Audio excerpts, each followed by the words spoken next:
Osnes. Welcome to Napkin Notes. Thanks so much for your time today. Hi, Elizabeth. I'm so happy to be here. Thanks for having me. Are you in Franklin, Tennessee today? I am indeed. I live here now. I absolutely love it. We're about 25 minutes south of Nashville. Okay. Have you been to the urban market yet? Absolutely, I've been to the urban market. It is a favorite hotspot for sure. Okay, so when I first moved to Nashville it was like 2016 timeframe. It was 2016, like 2017. The urban market was a tiny coffee shop, and I think they had been open for maybe like 6 months. And so I lived in the apartments right above. So I got an apartment sight unseen, moved to Nashville sort of on a whim. And then every morning I would go down and get a coffee from Matt and Ashley for, I think it was like $1.75 for a pour over coffee. Because I don't think they had figured out the pricing yet. And so I was going to say it's like $7 for a coffee now. Oh, I'm certain. Yes. So I just kind of laugh. I was like, oh, those were the good old days when they were still figuring. I think they had like a George Foreman panini that they were making their sandwiches on. But I bring up the urban market as often as possible. And for anybody listening that does not live in Nashville, urban market is HERBAN. Urban. Yes. So that was one of the reasons that I had a background of like just like some health issues. And so having access to that kind of really great organic food was a huge plus when I first moved to Nashville. So that was one of the reasons I chose there. There's a new Flower Child here as well. Do you know Flower Child? Only because I was in Austin for 2 years, and Flower Child is a big thing in Texas. Tell me about the one in Nashville. So they just opened one in Cold Springs, and same thing. It's like urban market is actually getting like overrun. Like the line is usually out the door. If you go at the wrong time of day, you're going to be spending an hour just waiting in line to I'm food. certain. It's cool to have a couple other options now that have a very similar mind in how they prepare their food and creating just high quality, delicious things that are good for you. Yeah. So when I have a bunch of notes here to like cover with you, and nothing about the urban market was a part of it, but this does a little bit relate back to your line of work. So again, when I first moved, I was going to the urban market pretty much every morning, and there was 3 like core group of people that were there, and we kind of used it as our work from home spot when you could just sit there all day and work. And it was me and this other man. He had a family of like 3. I think he was in medical sales. And the third guy was Brett, and Brett is a vocal coach. I cannot sing whatsoever, but Brett said you need like the full Nashville experience. And so he gave me a vocal lesson, Laura. It was the most terrifying thing I have ever done in my entire life. So I'm like, on Music Row, I'm on the phone with my mom because that's what every like 30-year-old does when you're scared to death. You call your mom, you try to figure out what to do next. I'm walking up, and so he starts like, we do some vocal warm-ups, but he starts playing on the piano. He's like, just sing along. And I was like, Brett, I don't know how to sing along to a piano. And it was the most terrifying and one of the most liberating things that I've done. And so anytime I had to make a big decision after that, I would try to take a vocal lesson first, because there was nothing scarier to me than taking a vocal lesson. And then I felt much more prepared to make that decision. That is an incredible story. And I'm so proud of you for doing something that scares you and trying to like take on the challenge. I think it's all I've ever known. Music is my second language. So the fact of like, oh, I don't know how, I've never used my voice in that way is very foreign to me. But it's actually refreshing for me to be like, oh yeah, there are human beings that that don't necessarily have that gift. You have so many other gifts that you are using that like I could never do.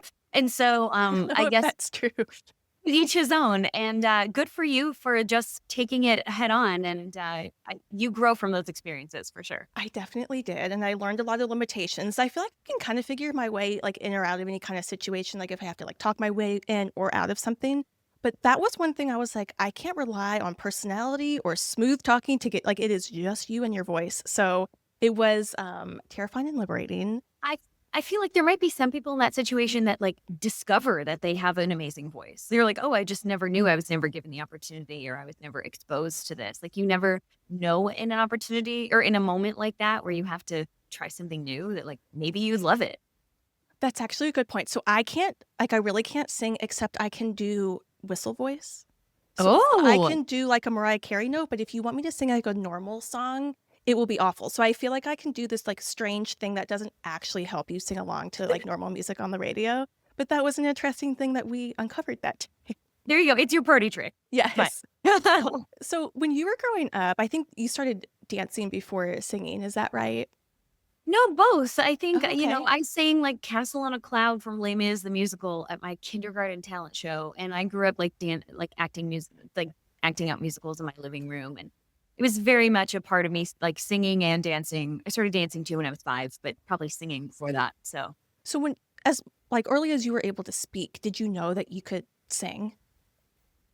I think so. Yeah. I think I always, I did always really love it. I gravitated towards it. I enjoyed listening to music. I loved learning lyrics and singing along. I grew up watching like old movie musicals, The Sound of Music, The Wizard of Oz, things like that, that the Disney movies that I always just sang along to. It felt very natural to me. I don't remember a time that I like didn't know how to sing. And then I think as I got older and started auditioning for musicals, like I realized I was getting cast and I was like, oh, maybe I'm actually good at this, or I can compete at least, in my age group. Like I'm getting roles and getting opportunities to share that gift on a more kind of public platform. And I think my parents too, I owe a lot to them for seeing that and acknowledging that and always encouraging me in it without ever pushing me into it at all. My parents did not pursue, the creative arts for their careers, but both of them were musical. My dad Okay, played they are. guitar and he grew up singing in church, and my mom played piano. So that did probably contribute a little bit. Okay. But my brother is like totally left brain business finance and did not pursue music at all. Do you So have any other siblings or is it just two of you? it's just my brother I have one blood brother, and then my parents Okay. actually divorced when I was 2 years old. But I they don't lived know. 5 Didn't minutes know that. apart. So I saw them both equally. Both were still a huge part of my life, felt very loved in the midst of it all. And then I have 2 stepsisters. This is so complicated, but my mom ended up remarrying, so my 2 stepsisters there. And then my dad just remarried like maybe 15, 16 years ago after I was already grown up. And she has 2 sons as well. So I have 2 stepbrothers on that. Okay. Are any of them single, Laura? Oh, yes. Actually, my oldest stepbrother, but I'm trying to think if he's the right age range. He's It's like, so I'm 36 and oh, I am single, and so I am still navigating what it looks like to date in your 30s. I know that you found your husband pretty young. Was it 20s-ish? I did. We got married. I was 21 and he was 24. Wait, how did you guys meet? I always love a good backstory. Oh, I say it, and it comes up in every interview. So it was a showman. Nate and I were doing a musical together in Minneapolis, Minnesota. A Studied, showmance. we understudied the leads. And so one day the leads collided on stage. He chipped his tooth on her forehead. Literally, it was bad. They stopped the show, sent them to the hospital, and Nate and I went on together. Our first kiss was on stage with like rose petals falling. And we started dating a couple days later, and now it's been 18 years. Gosh. Okay, wait. The leads bumped into each, like had like a physical incident. Physical bump into each other. Their characters were kind of supposed to bump into each other, but it was like at just the right speed and just the right velocity and magnitude and moment where he like bit into her forehead. And it was pretty dramatic. But This I'm is very thankful. Yeah, this is one of the funniest stories I think we've told on the podcast, and so I'm very grateful for you sharing this. Absolutely. Well, we'll circle back around if you have any single eligible men that love Jesus that are in their Okay, 30s. yes. Yes, I Um, will be racking my brain for you. Thank you. We're gonna Macy find said that something. are you and Macy McLean friends in real life as well? Yes, our Okay. worlds, it's mainly like career-wise when our worlds collide. We Okay. haven't gotten together socially, but we see each other at like events and some premieres. And then I got to act in a movie that she wrote with Taylor Kalupa, her writing Oh, partner. yes. And so she was on set, and that kind of is what really like sealed the deal. And I have I didn't know seen her that. since in is it Soul on Fire, her new movie? Yes. So I saw her in that, and I watched her in the Baxters, and I'm such a fan all around, not only of her her writing, but also her acting, and also just who she is as a human. Me too. She's got it all. Yes. Well, she's on the hunt for me too. So I feel like my podcast is now just like becoming me finding a husband at some point in time. But you got to use what you got, I guess. But Absolutely. speaking of your husband, you guys were supposed to be married when you were on a reality show. Is that right? Well, we were engaged when I did a reality show, and because I kept making it past the next levels in this reality show, This is amazing. it was going to go over the wedding date that we had planned, and so we ended up pushing our wedding date 2 months. which also ended up working out because I won that reality show. So my dream came true. It was a show to cast the leads of Sandy and Danny in the Broadway revival of I Grease. was very invested live during this reality show, Laura. Like, I was one of the girlies that was tuning in every week with my mom. Oh Yes, my gosh, thank you. Are of you like a course. musical theater fan? Do you know like that world? Not really.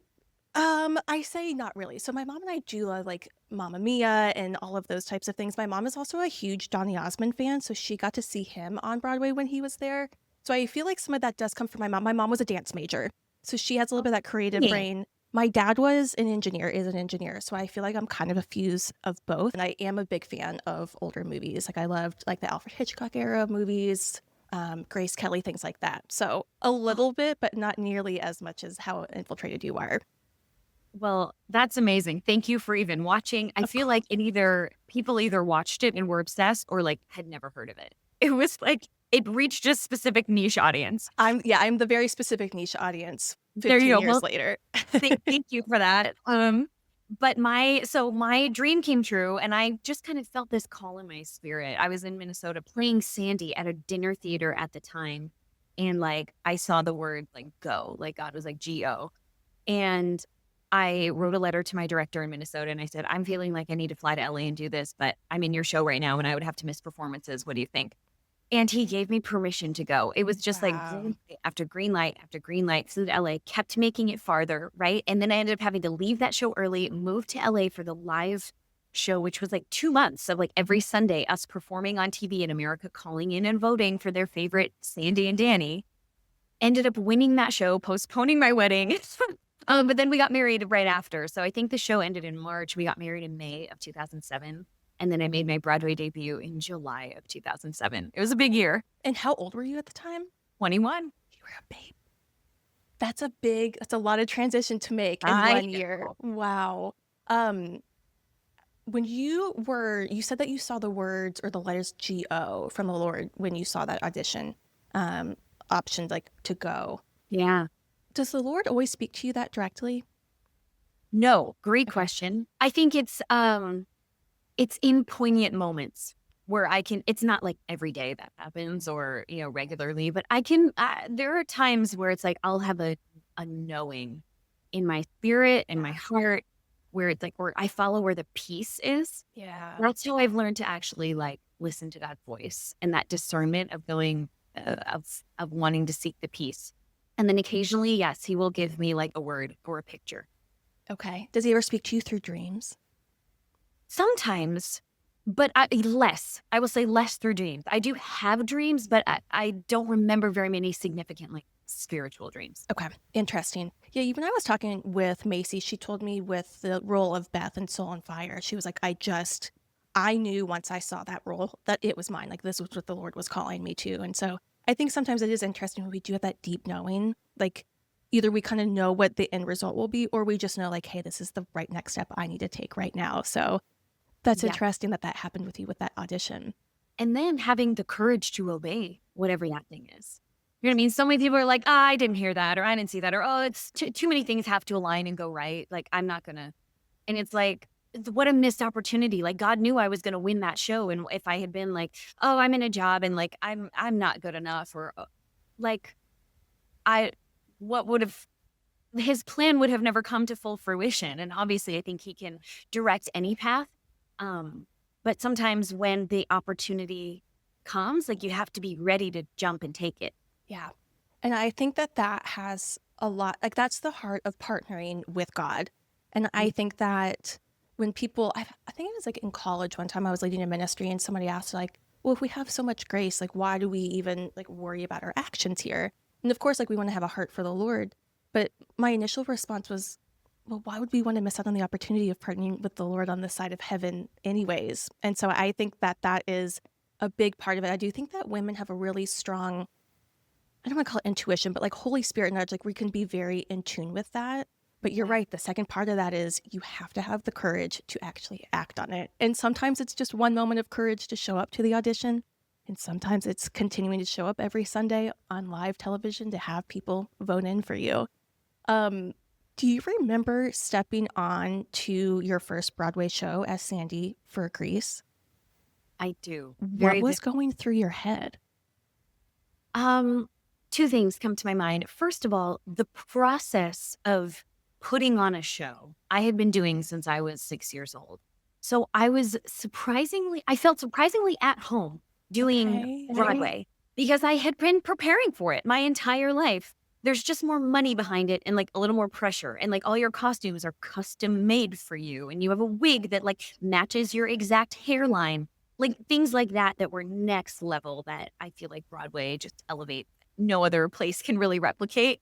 But I felt like ready, but butterflies for sure. Like it's just like you just never know how the audience is going to respond, but you can't do it for their response or try to do it to gain their admiration or anything. So my first entrance, I carried like a school tray to the cafeteria, and I'm meeting the pink ladies for lunch. So we walk on, and there's Jello and like all these things, like fake food and some real food on my plate. And the audience started clapping on my entrance, my very first Broadway entrance. And so I think that immediately like put me at ease and just made me like melt. I think I probably started crying because I was just like, oh my gosh, my dream is coming true. Like I had wanted to be on Broadway since I was 5 years old. And so getting to walk on and be welcomed in that way, because I think the reality show that we did like made us known to that audience a little bit. And I remember going out the stage door that night was so chaotic. The show hadn't planned on any sort of like frantic fans at the door. Wow. And so like we didn't have like security or anything like that. And it was insane. And then the second night, I remember they set up barricades and they got us rides, a driver home, and they had a security guard at the door. And I was like, okay, so I don't think anybody was really expecting that type of response. And I'm very thankful for it. Were you planning to move to New York prior to that, or was this catapulting you into that life? It catapulted me in. I think I was dreaming of moving to New York, hoping to move to New York someday, but this gave me like a turnkey way in. I had a year-long contract in a Broadway show playing a lead, which I completely know does not happen, but that does not happen to people. So I did not take it for granted. I never got sick. I worked very hard. I took my job very seriously to establish that reputation because I didn't want to be like the one-off reality show winner that like I never worked again. And that I was, again, very thankful. Like God opened doors. I did end up doing 6 Broadway shows and, establishing that type of reputation there. Discipline is a word that comes to mind most when I was going through your journey preparing for this interview. Would you say that you're a disciplined person? Yes. It's so funny. You sent a little prompt before this being like, I'm going to ask you this question and like who, and I'm sure we'll get to that. But my quote is about discipline. And so it's very funny that you picked up on that even before I said it. Yes, I think in my older age now, I am disciplined in a different way. But I think as a kid and as a budding performer, I knew that it was going to take discipline to reach my dream. And I loved it. I never thought about it as discipline. I loved going to dance class 3 days a week. I loved going to rehearsal. I loved taking voice lessons. Like, it wasn't like, oh, I'm going to work hard at this thing I hate that's hard to get there. Like, it was all part of, I think, who I was called to be and the gifts that I was given. And, but yes, I was very disciplined in my training and developing all of that for sure. So the gal that I was interviewing right before you, she is a rodeo competitor. So different kind of discipline. Wow. Yes, she does the breakaway roping. But I asked her, I was like, was there ever an option in your mind? Because she lives on a farm and has her own horses and competes every weekend. And now she does some of the broadcasting for the rodeos. So I asked her, was there ever a moment in time where she thought like she would do more of a traditional route of go to school, which she did do. She got her master's, worked in a corporate job, I think for like 3 months, and was like, I miss rodeo because she was brought up in it. Was there ever a thought in your mind growing up that you thought maybe I'll go more of a traditional route and get an office 9-to-5 job? Another great question. And honestly, the answer is no. I love that. And I think I was able to reach a certain level of success in my work because there wasn't another option. I put all my eggs in that basket. Granted, I only went to college for 1 year. Okay. So again, I say discipline in another way. I don't have a conservatory degree, but I've been training since I was 5 years old, and I learned from real world experience in the job. And fortunately, this creative career is one that you don't necessarily need a degree for. Right. However, I'm an advocate for school. I was a straight A student. That says a lot about my discipline as well. My path ended up being different, and I feel like everybody's path is different, and you have to do what's right for you. So, um, I I'm interested with the rodeo thing, like, and being like, oh, is this practical for me to pursue this as a career? But again, my parents never doubted. I think like it's not like they were like, you should do something practical with your life. They were always like, if this is your dream, like, yes, go after it. And I attribute the mentors and the directors and the people I respected in my life saying yes, I guess, that I never doubted it. I was like, this is what I'm doing, and I'll cross that bridge when I come to it. And to be honest, COVID and the last 5 years suddenly shut the industry down and propelled me in a different direction of going like, what if I can't do that anymore? And I went through a whole identity crisis, not knowing who I was or what I was good for, because that was literally all I had ever done or thought I would do. Wow. So it's a double-edged sword, being so certain and putting all your eggs in that basket, only to, if that ever were to go away, like, again, knowing who you are without it is also so important. And so there's a balance there. Yeah, that's a great point. To like the point of what you were just saying too, when I asked Jordan Jo was her name, is this always what you wanted to do? She said yes, she stepped away for those 3 months, but she was like, it was my parents that always told me that this was possible. So she had a very kind of similar response as you. And I live in Pennsylvania now, and there's this one, it's a flower/coffee shop, which is like kind of my dream. There's one here too. Oh, where is it now? I don't think that was there last time I was It's there. by Urban Market. It's on the same shopping mall as Urban Market. Is it next to Sopapia's? Yes. I haven't been in there yet. I can envision it. So I was working at this spot in Pennsylvania, and the barista just like sort of started talking to me, and she was a sweet, maybe woman in her 50s, asked me about the podcast, said that she was listening. I was like, that's really sweet. Thanks for tuning in. And so I said that I really like to go back to people's childhood passions to see how that kind of comes to fruition in adulthood. And a question that she asked me was just like a random Thursday morning talking with the barista. She said, what do you think is the biggest factor for people pursuing their passions and finding success in adulthood? And I said, I really think it's the mindset that parents instill in children at a young age that they can do it. And of course, there is always the exception to that. But I was like, Of course. that's probably the biggest common denominator in the women that I speak to, is that they had parents that really believed in them and bolstered that confidence and self-belief, along with most of my, I would say guests are a faith-based or faith-adjacent kind of conversation, but having that parental belief in yourself at a young age is probably the most consistent pattern I have found for people that really have a lot of success in their passions in adulthood. It's so cool to hear you say that, but because you would know, like, you've talked to so many people, and to see that kind of a common denominator is really interesting. And I don't doubt it, but I also know I coach and I teach a lot as well. And I know that there are so many students and young people who don't have that. And I think part of my charge has been like, I want to be the one that says yes. I want to be the one, because I'm proof that it's possible, to speak life into somebody, and going like, you'll regret it if you never try. And I do feel like God gives you grace on that process. That, say you go to New York, for all you aspiring theater people out there, like, say you go to New York for like 2 years and you give it a try and you put your all into it. By the end of those 2 years, if nothing happens, like, you'll be like, I'm so done with this. I never want to do it again. Like, your heart will change, and you'll be like, I don't even want to do this anymore. And God's going to give you a new dream, and that's great. Or you'll get there and you'll thrive and you'll love it. And it's, again, following where the peace is, and trying to stay on that path wherever God may lead it. Something that I like to say is short-term embarrassment is more easy to digest than long-term regret. Absolutely. And it's so hard to see that if you're young and you don't yet have full perspective of life's journey. Yes, totally.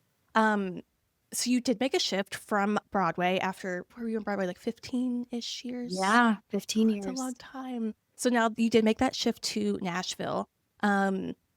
There's a couple ways that I want to take this, but one of the things that I think I heard that you say with Maddie. So if you guys want to listen to that are tuning in want more of a backstory on Laura, she was on Maddie Jackson's podcast, which Maddie was, I think, episode 4 for mine. But you guys had a really great like background conversation. So if you want a little bit more on Laura, be sure to listen to that. But I heard in there that when you were leaving Broadway and right before your first Hallmark movie, you watched a masterclass with Natalie Portman. Is that correct? Yeah, I did. I love that because I think it shows, one, your humility, but two, even the people with so much experience and talent as you do and encompass, you are still willing to learn digitally and online before stepping into a new type of role. Can you tell me what the transition from live Broadway theater to TV/movie acting, like in theater, I imagine there's tons and tons and tons of rehearsals. Stepping onto a movie set, do you know your castmates before you step on a set? No, barely. If you're lucky, maybe you've done something with them before. But great question. And thank you for saying that. I think having been a creature of the theater my entire life, I was very anxious about leading a movie. It's a very different skill. Like acting is not just acting across the board. Acting for stage is very different than for the camera. Okay, and that's so good to know. yes, I wanted to be humble in it. And I told the director straight out, I was like, please help me. Like, hold my hand. If I'm making weird faces, talk about short-term embarrassment, except it's recorded for all time. So I was like, please help me not look like an idiot. But literally after a couple days on set, that eased and everybody took such good care of me. And you learn from watching. If you have the courage to go back and watch, you're like, oh, that scene worked really well. Or, oh, again, if you want to become great at what you do, you're willing to kind of self-critique yourself and improve next time. And so I've gotten to do 8 of those movies now, 5 for Hallmark and 3 for Great American Family. And it's the process is completely different. Like for stage, yes, you're rehearsing for 6 weeks. And you have 2 weeks. Oh, so you're in a room with your cast, you're trying things, you're failing, you're blocking, you're talking about subtext, you're developing a relationship and a bond with these people because you're working with them all the time. And then you have 2 weeks of tech rehearsal where you add the costumes and the lights and the orchestra and all of that stuff before an audience ever sees it. And on Broadway, you also have a month of previews, which is where the script might still be changing, or they might be adding little jokes or lines or rewriting songs and stuff to make it perfect for opening night. And so there's like a 2-month development process, if not more. And a lot of the shows have been in development long before that, before actors were cast and the show actually gets greenlit for Broadway.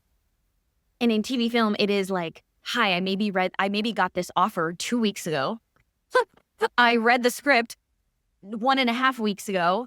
I flew here 3 nights ago and nice to meet you. I tried on a bunch of costumes yesterday and they chose one for me to wear today. And we're starting with the fight scene or the kiss scene or the... This is a whirlwind. This is like full immersion training from the moment you're on set. That's it. And you have to do so much of that homework that I would always get in the rehearsal room kind of on your own. Like, and you have to make your own choices and come up with all that backstory and do it all on your own. Coming to set, having made choices, still malleable, able to take direction and have a different, or be able to ask questions. If I think most directors, at least the ones I've worked with, love that, like are very collaborative and like are able to give wisdom before the camera's rolling. But coming with all of that, you have to do the homework on your own and it's much less of a group activity. This is a naive question, but like when you step on a set, is there anybody with you? Do you bring people or are you just like showing up almost like a party by yourself? For me, I think because like I don't have kids and for my films, I've gone to Canada to shoot out almost all of them film in Canada. And my husband has maybe like flown out with me to get me settled, but then is like, see you in 3 weeks, babe. They shoot pretty quickly. And I love my husband so much. We've been married forever. And we try not to go longer than 3 weeks without seeing each other. But it's perfect. Those movies fit right in that amount of time. And you're so busy while you're there. You really don't have much time to do other social activities. Like I feel like Nate would maybe get bored, or he would learn, you know what I mean? He could be like, oh yeah, I want to, because he's in the film industry as well. We have a production company. So, but he never did. What I did do is I brought my dog to 3 movie sets and she kept me company during that time. So, like, does your agent come with you or assistant, or it really is just okay? It does feel like you're showing up solo to a party and you're Yeah, just like and meeting it's everybody for for the me. first time. I feel like there might be bigger deals out there that travel with an assistant or an agent, but I never have. I'll go do the gig. You're I'm so self. brave. You're so brave. Is there when you're shooting a Hallmark movie or a Great American Family? Because Alexa Penavega was on as well, so I know she has some experience in Great Yeah, American Family. love her. Um, she was so great. Does it feel as magical as it is like watching it back for us viewers, or does it feel clinical, or I don't know, like what is the because it's so special watching it at Christmas time. How does it feel when you're actually on set? For me, it does feel fairly magical. I would say they do a great job at creating the atmosphere. The hard thing is that most of them shoot in like August or July. So it is like 100 degrees and you're wearing coats and scarves. So that's the thing that you're constantly battling. Like, oh, keep my hair curled and like, oh, make like wipe the sweat off my face. That is not magical. But other than that, like the having everything decorated for Christmas, it feels like I get to celebrate Christmas half the year because they shoot in the summer, the promo begins in the fall, they air October, November, and then December is actually You get Christmas. to actually So celebrate. yeah, you just get like 6 months of Christmas, and I'm not complaining at that. Speaking of makeup, do you have any pro makeup tips from being on set that you can give to the girlies tuning in? Bless.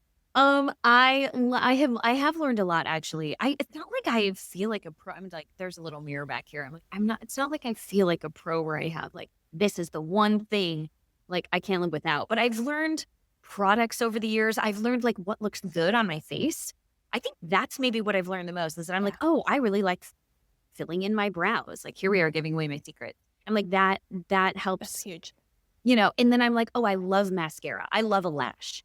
And there are times when I get my makeup done that they don't line the bottom. And I'm like, my eyes pop more like if I have a little shadow or a line on the bottom as well. And they're like, oh, and then they do it and they're like, oh, you're right. And I'm like, yes. So I think overall, I've just learned like what I like to see on my face and what looks good on me. Cause imagine they're doing dozens, if not hundreds of people, in their careers, they've done maybe thousands.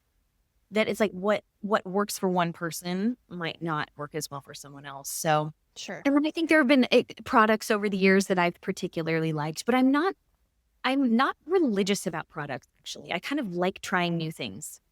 I do And too. occasionally like I'll get gifted something and I'm like, "Oh, I can't wait." Like I'm not like, "Oh, I must have this brand of this thing."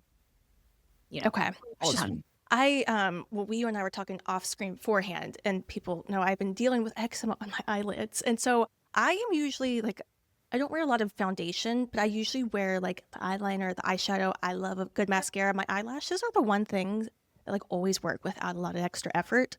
And so it's been kind of an adjustment the last month of like going around with not a lot of eye makeup on. So it's been a good adjustment period, but we're learning. And so, but if anybody out there does know how to get rid of this eyelid eczema, let a Yes. girl know.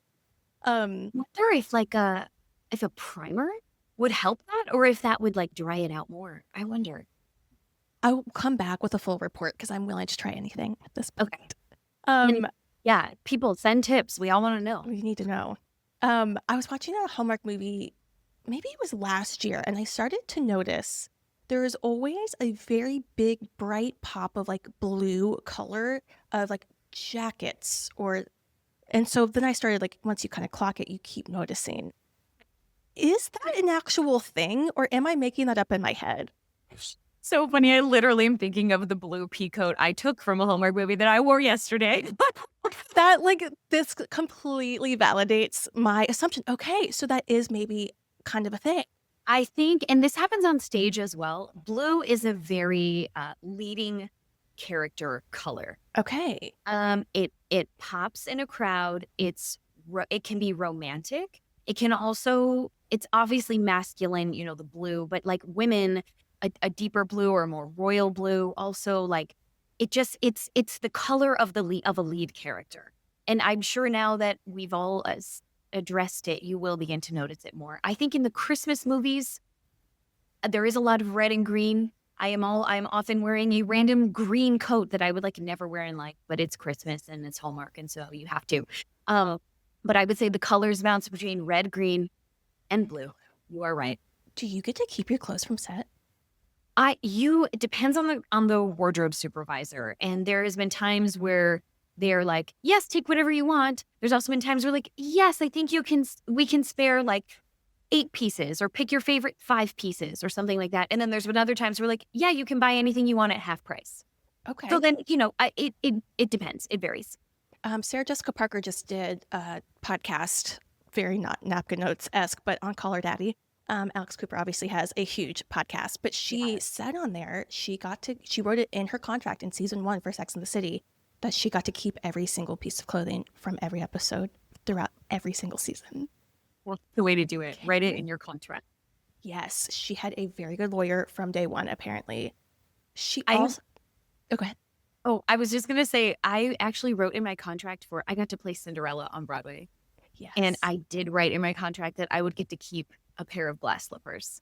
And I have them in my closet over there. And I bring them out fairly often because people either want to see them or there's like a school group doing Cinderella and I'm like sending a video. We're going to teach a master class and they come in handy and they're very special to have.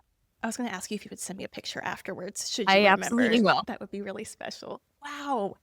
That's a great, like those types of things when you're, 80 and you're getting older and you're like reminiscing on all the things in your life, to have like physical, tangible thing to hold on to will be so cool to be able to show your extended family as you just start to collect more of these memories. I love that you have those. I'm a very nostalgic person. I love taking photos. I make scrapbooks. I'm totally that person. So, and to have something as iconic as like glass slippers, Cinderella's glass slippers is very special. And they were custom designed by Stuart Weitzman. Like, how could you not? So still, no Sarah Jessica Parker. I don't have all my ball gowns hanging in my closet. Just the But she doesn't have Cinderella's Stuart Weitzman glass slippers. So you do have that on her. Do you watch her stuff back? Because she never watched an episode of Sex and the City back. Do you watch your stuff back? See, I do. And I started talking about that. And I watch like this. You know what I mean? Like, I'm always like, oh, but also the only way to improve. Like an athlete, like a pro football player watches back to see the lines and the how they performed. It's like the way you get better is by watching or by listening to myself too. Like as a singer, I listen to myself and I go, oh, and sometimes that helps me make decisions where I'm like, I try it a few different ways where I'm like, oh, I'm going to try belting this, or I'm going to try doing my head voice, or what happens if I slide there? Or what happens if I crack there or do a yodel or what? And I will play around with it as an artist until I find the version I like. And then I go, okay, I'm going to record it that way. Yeah. It's really interesting. And I think that's a very personal and specific choice. I don't need to tell anyone else that you must watch it to be successful or watch yourself. But I do think it is an effective tool if you want to learn and improve. So I edit all of my own episodes as well. And that has been such an exercise in discipline to watch myself back and then make edits. And it's really interesting. It's actually changed how I communicate in my everyday life as well, because when I watch it back, in my head, what I said was completely different than how I actually spoke it out loud. And it brings this level of self-awareness that sometimes if you let that go too far, then you're like way too in your head. But if you can bring it in and start to view it as more of like a clinically creative exercise, you can hone your craft. Now, my first 6 episodes I released, I became so, I don't want to say self-absorbed, but like it felt like my mirror was like this close. And I was that was all that I was seeing was more of like the fatal flaws in what I was doing. And I wasn't quite to the point where I was like, okay, let's actually make this better for the next 6 episodes. And so I remember after doing this, just like those first handful, I was like, I don't know if I can keep doing this. I can't keep thinking about myself. And I was like, well, what if I then shifted? Because for me, my conversations are sort of my form of art. Like, how can I turn this conversation into art? 1, to express myself, but 2, to connect with listeners. And so it's sort of that balance of I want to show up as myself in this moment. But 50% of the equation is I am making my version of art to be consumed for people to have their lives impacted. So it's this sort of weird balance of having both of those hats on at the same time. Does that make sense? It makes 100% sense. That was a masterclass in how to conduct yourself and create art. You're right. I think we all have very selfish minds.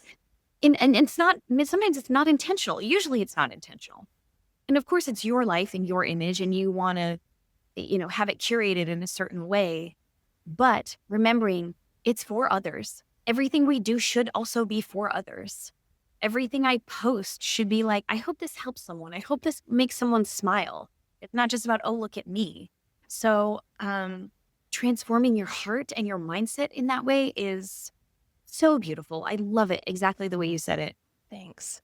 It was it was a bit disorienting to go through that process at first, to sort of find that balance and to find that security and agency within myself. Because when you walk away from conversations, much like at a party, you can kind of start to overanalyze, did I say this? Should I have said this differently? Totally.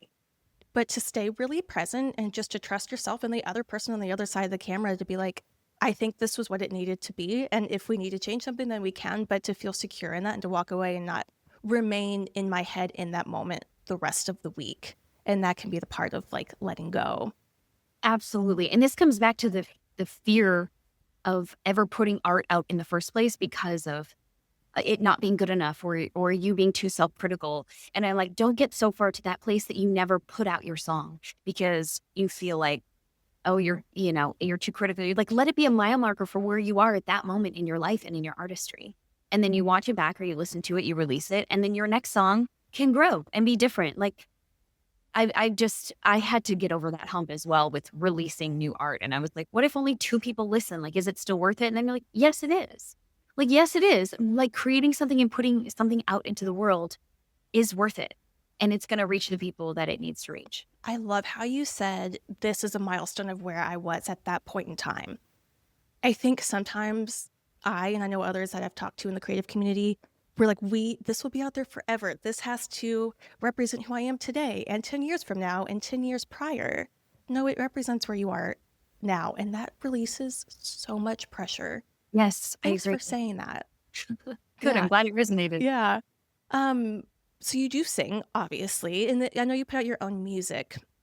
When you are writing and creating and recording, staying kind of in this like creative process pocket of a conversation, how do you know when something is done?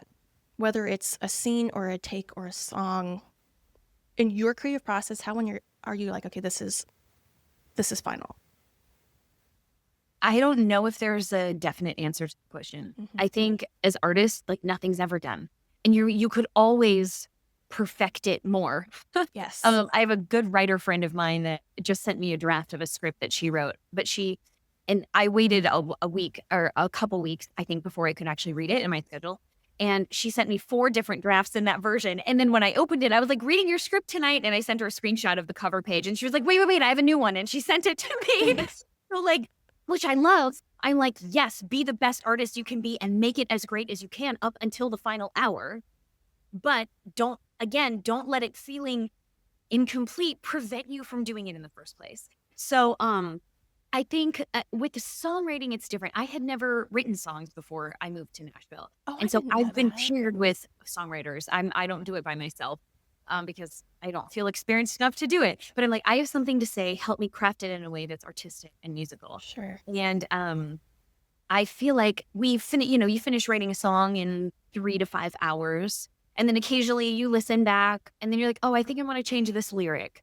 Or I think it might land better this. And then sometimes it is like perfect the way that it is. And then other times it's been like, I really like this song, but I think like the beat might need to change. Like you're changing other things about aspects of it. Musical elements, not just the lyrics, specifically. And I think, again, you refine it up until what feels good the moment that you're going to put it out and make it final in a certain way. And then you go, that marks what it was. And maybe if you think like Taylor Swift has done this, where she goes back and she's like, I'm re-releasing all the songs I did, but they're now different. Or release another rendition, release an acoustic version, release a full symphonic version. That it's like who says it has to be done? You can create another one. You get to choose. Yeah. I like that. Yeah, that was, I don't know if you listened to Amanda Cook. She's a worship leader. She was with Bethel for a while. She was on Ian Cron's Typology podcast. And I think they were talking about that. And I was like, it's always been such an interesting relationship with creativity for me to get to that final point. So my background, when I went to school, I went to Virginia Tech. I majored in economics, math, and statistics. So it was very mathematically inclined. And so to me, like, math equations would make sense, and it was final, and there was a final answer. Stepping into my podcast production agency when I first moved to Nashville and now doing my own stuff, it's been a relationship with creativity I've had to kind of figure out. It's much more creative than like qualitative or quantitative. And that's something that's always sort of shifting. And so I felt very secure in my identity of being known as a girl that was really good at math. And that was what my background was in a couple years out of school, to then still shifting into this entrepreneurial creative life. While I've been doing it for 7 years, it's still a hat and identity that I'm navigating that relationship with. And so it's interesting as that ebbs and flows. And again, good for you. You're pushing yourself outside your comfort zone and challenging yourself to do something that's maybe hard or you don't feel fully equipped to do. But if God's calling you to do it, he's going to equip you to do it. And he's going to surround you with cheerleaders and helpers who are going to help be strength in any weakness that you may feel you have. That's so good. You had talked earlier a bit about your shifting of identity from Broadway when you moved to Nashville. When you were chatting with Maddie back in 2023, it's obviously been 2 to 3 years from that point. How does your life look different from now compared to 2 or 3 years ago? And what has that wrestle with your identity sort of looked like? Yeah, I was in a very vulnerable place when I talked to Maddie. And the kind of one sentence version is I kind of faced a bout with cancel culture in New York and felt very kind of excommunicated from the industry and over kind of political and spiritual things. And my convictions were very strong, and I knew I didn't want to waver. And as a result, it meant losing my career, and it was worth it for me. I don't regret it, but like God radically shifted our path. And so we had to get out of New York, found a soft place to land here in Tennessee. It's been so wonderful. We love it so much. God brought us immediate community, dear friends, and who are more kind of aligned. Not to say that everyone agrees or has the exact same beliefs and views on every single thing, but there's a level of respect for all views, I think, here. And in New York, it's kind of like you kind of need to have a certain view publicly, or else there becomes a target on your back. And unfortunately, that's kind of what happened. So we landed here and immediately felt like God was asking us to build something new. As where we were coming from, it felt like it was a very clear like tearing down of something. And it was hard. I won't say that it's easy, and it was painful in that season, but it was like 1.5 to 2 years of like transition. And I started songwriting. That's what I was like, well, how can I use this creativity and this gift that I have in another way? And I enjoyed doing that, but I also realized it wasn't my true calling. I'm glad I did it, and I'm going to continue to do it, but it's not like, oh, suddenly now I want to be a full-time artist and go on tour and keep making music that way. That's an element. It's a part of it. But I'm starting to have opportunities to return to the stage and get to sing in concert and live things, which is really what I love, as well as continue to do some TV film stuff. And start a business and become a little more entrepreneurial and things like that. So I would say our day-to-day life is we're still creative. I still didn't get that 9-to-5 job, which I thought I might have to for a while. It was a big transition, Laura. Huge transition. And, but still realizing like, how can I still use what I'm good at, what I have gifts in, just in a completely different, in new ways that I had never considered before. And there's a balance to life here in Tennessee that doesn't exist in New York that has been very welcome. The pace of life is a little slower. There's like a peace. I keep talking about that peace, right? Like I didn't know that for 15 years in New York, and I thrived there. I liked it. There was just a peace that I just never knew, because you're always on that hamster wheel.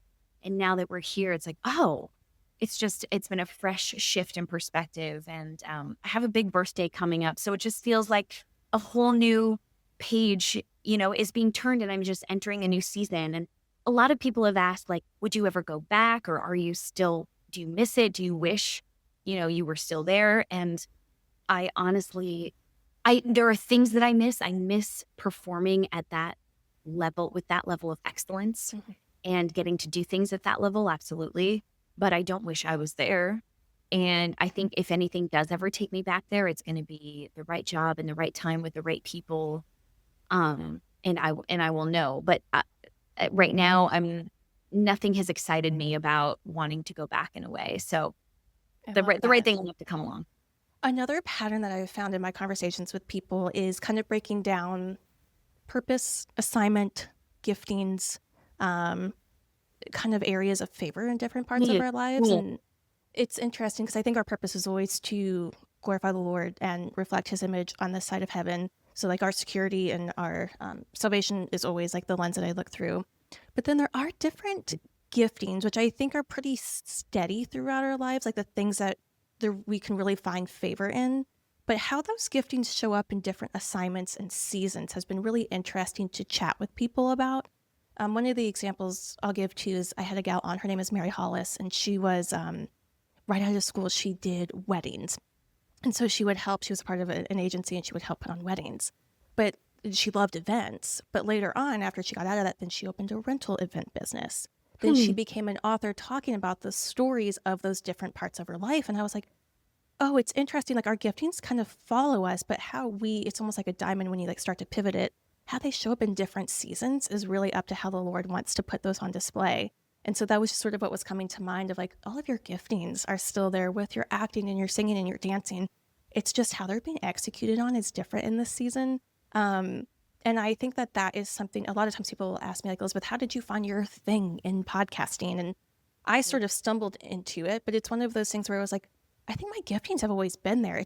This is what it looks like in this season. And until the Lord asks me to give it up, my giftings might show up different in a different season. And so that's why I always try to like break it down for people is follow the peace, follow the favor, but how that actually shows up and shows fruit in your life will probably look different maybe every 7 to 10 years. Sure. Absolutely. I think again, that's a lot of wise words. And I didn't know how that was going to manifest itself when I moved to Tennessee. And I had an identity crisis for a year. And I was like, I don't know what I'm doing. I don't like, what else am I even good at? What else do I even enjoy? And I honestly couldn't think of a thing. I was like, nothing brings me joy the way that thing does. So am I like, and I had a dark night of the soul of going like, what else? What am I even supposed to do? I have no other skills or interests. Because as we said, that's what I've wanted to do since I came out of the womb.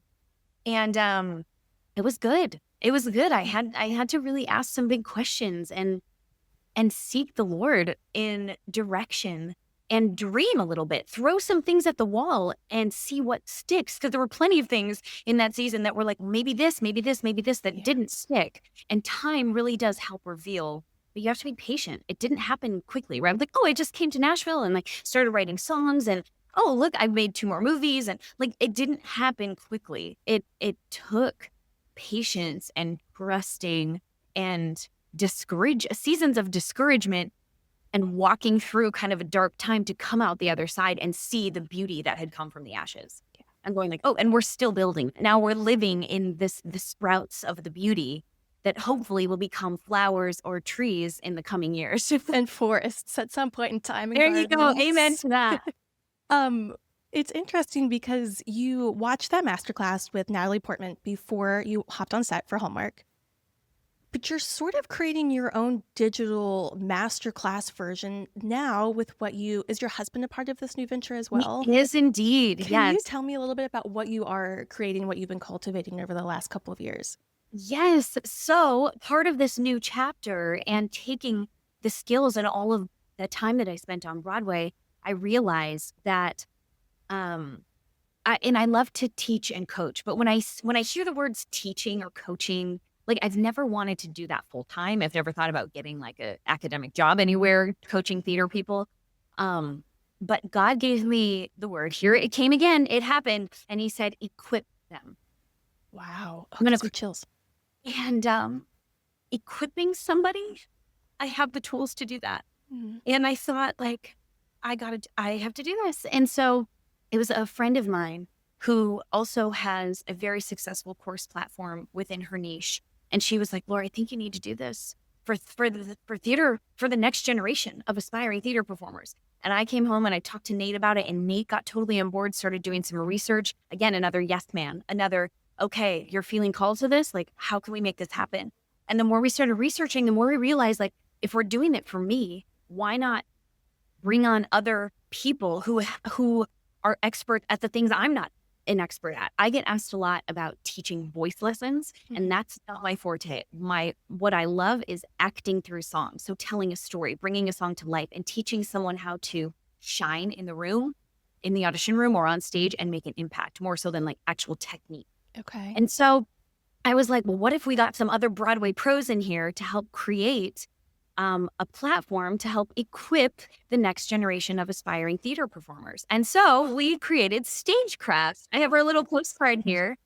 The platform is called Stagecraft, and we launched with our musical theater module, or our musical theater course, which has 5 modules taught by 6 Broadway pros, singing, dancing, and acting, and auditions. But it's also having to do with mindsets, overcoming nerves and rejection, that discipline, all of these things we've been talking about to truly equip them. It's not just about expanding your skills, but also so many other elements that come into doing something like this professionally. Wow. And we hope to branch out into many other disciplines of the stage, potentially Shakespeare acting or stage combat or improv or stage management, set design, all kinds of things. As those are our dreams as the platform grows.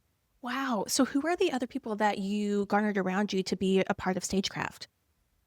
So I coach on audition technique, and Okay. then my friend Andrew Byrne, he's known as the singing athlete. He has a New York Times bestselling book. He was a New York vocal coach and worked with all the pros on Broadway for years. And he recently moved to Nashville, of all things.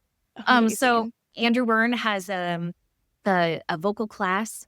And then my friend Carrie Manilakis, she was an Elphaba on the Wicked tour, also did Mamma Mia on Broadway. Wow. And she also has a vocal class, but she's more connecting your heart with your sound. And then Julie Iker Aguilar and Alex Aguilar, they're a married couple that have danced in the ensembles of multiple shows. And so they teach a foundational dance course. And then Matthew Morrison from Glee, you probably know him as Was Mr. Schuster on Glee. Big He's Glee done fan. 8 Broadway shows as well, and he's teaching a triple threat course. She's become a friend. We've met up in person, I think at least twice now. It's funny the people that you meet online and become friends with. Yeah. But her name is Camila. She's been a backup vocalist for Taylor Swift for like the last 10 or 12 years, I think, at this point. So she's been on tour with her, but she's good friends with Matthew Morrison. And so Nice. she has really great stories about him and has performed, I think, on Broadway with him. So he just seems like as lovely as he did on TV, because I was a big Glee TV watcher, again, Oh. back with my mom back in the day. So that's amazing that you guys are able to create this and equip the next generation. So is that available now online if somebody wanted to dive in and purchase and consume? It is indeed. Thank you for letting me plug it, actually. Of course. The website is mystagecraft.com. And our goal was to make pro-level training accessible. So a lot of people still ask, you're like, are you doing in-person things? And like, I travel and I do in-person things, but this is different. You can do for you, someone like you that was like terrified to show up to a voice lesson. I'm like, this you can do from the comfort of your living room, in your own home, in your own sacred, safe rehearsal space. You can begin to grow your skills. And we tell so many stories that I think are truly inspiring of working firsthand in the industry.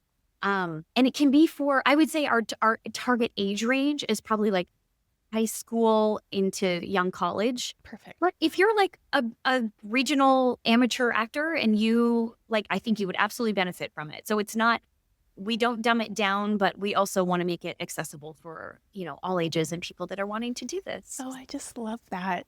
Yeah, I'm with you because I still love hosting my own show and producing for other people.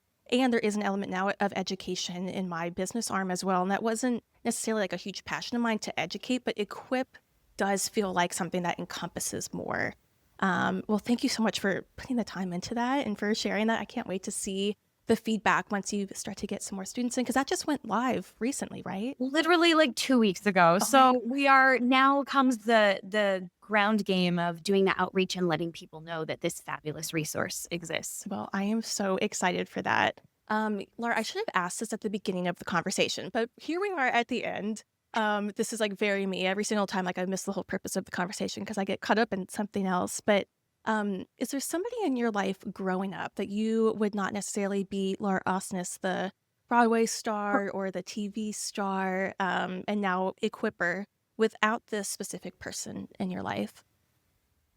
Wow. I think I had several mentors, and as we've talked about, my parents really believed in me, and I had a lot of great directors that like held my hand along the way. Um, but when you ask this question as far as like people I look up to, Julie Andrews has always been one for me that's like, if I could just emulate her grace and her elegance, that is my vibe. And I so respect her talent and just who she is as well. Wow.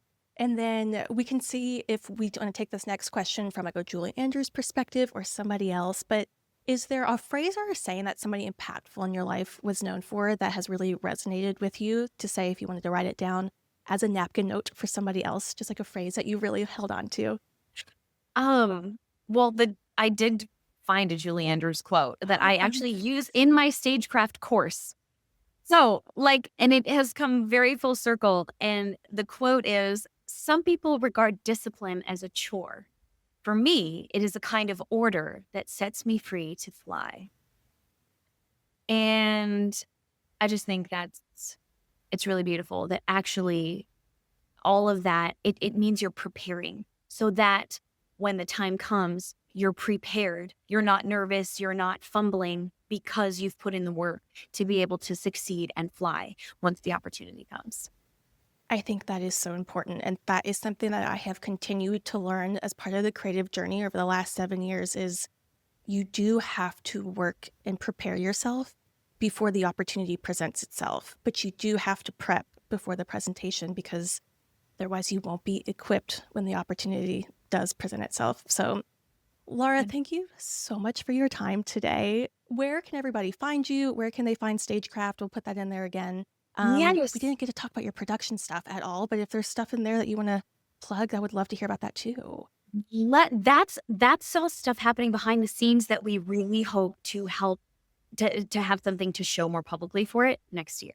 Okay. So it's taken years of planting the seeds to get this stuff to fruition. So thank you for even asking about that too. Of But we'll have more to talk course. about that next year if you want to have me back. I would love to. Yes. But I would say my kind of main platform for public communication is Instagram. I'm at Laura Osnes, my name, LauraOsnes. And then I do have a website. I think it's lauraosnes.com. But I would say for Stagecraft, visit my Stagecraft and you can find all the information on all the courses and these valuable things that we want to help equip our next generation with. Well, I'm so excited to see the forest grow as the seedlings turn into trees and turns into a forest. But Gal, thank you so much for your time. And I hope to see you the next time I'm in Nashville. I'll have to swing over. I would love that. Thank you again for having me and just for sharing your light as well. It's really been beautiful. Very grateful.